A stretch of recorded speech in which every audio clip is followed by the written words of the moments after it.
புனித பெரிய நாயகி அன்னை ஆலய கொடியேற்றத்துடன் தொடங்கியது. கடலூர் மாவட்டம் விருத்தாசலம் அடுத்த கோணாங்குப்பம் கிராமத்தில் உள்ள புனித பெரிய நாயகி அன்னை திருத்தலத்தில் ஆண்டு பெருவிழா ஒவ்வொரு ஆண்டும் வெகு விமர்சையாக நடப்பது வழக்கம். இந்நிலையில் இவ்வருடம் ஆண்டு பெருவிழா புதுவை மற்றும் கடலூர் உயர் மறை மாவட்ட மேதகு பிரான்சிஸ் கலிஸ் தலைமையில் சென்னை மயிலை உயர் மறை மாவட்ட மேதகு சார்ஜ் அந்தோனிசாமி திருப்பலி கொடியேற்றம் செய்தார்.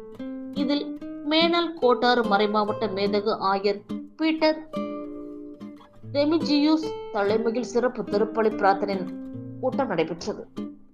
திருத்தல அதிபர் அருட்பணி ஆக்னல் மற்றும் திருத்தல இணை அருட்பணி ஆரோக்கியதாஸ் விழா ஏற்பாட்டினை செய்திருந்தனர்.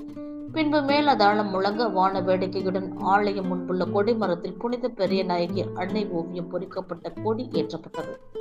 கொடியேற்ற விழாவில் மறைமாவட்ட குருக்கள் அருட்சகோதரிகள் பங்கு பேராவை காரியஸ்தர்கள் மரியையின் சேவை வின்சென்ட் தேபால் இளைஞர்கள் சிறார்கள் மற்றும் கோணங்குப்பம் பங்கு மக்கள் மற்றும் விருத்தாச்சலம் சுற்றுவட்டார பகுதி மற்றும் வெளி மாவட்ட வெளி மாநிலங்களைச் சேர்ந்த ஏராளமான கிறிஸ்தவர்கள் கலந்து கொண்டனர்.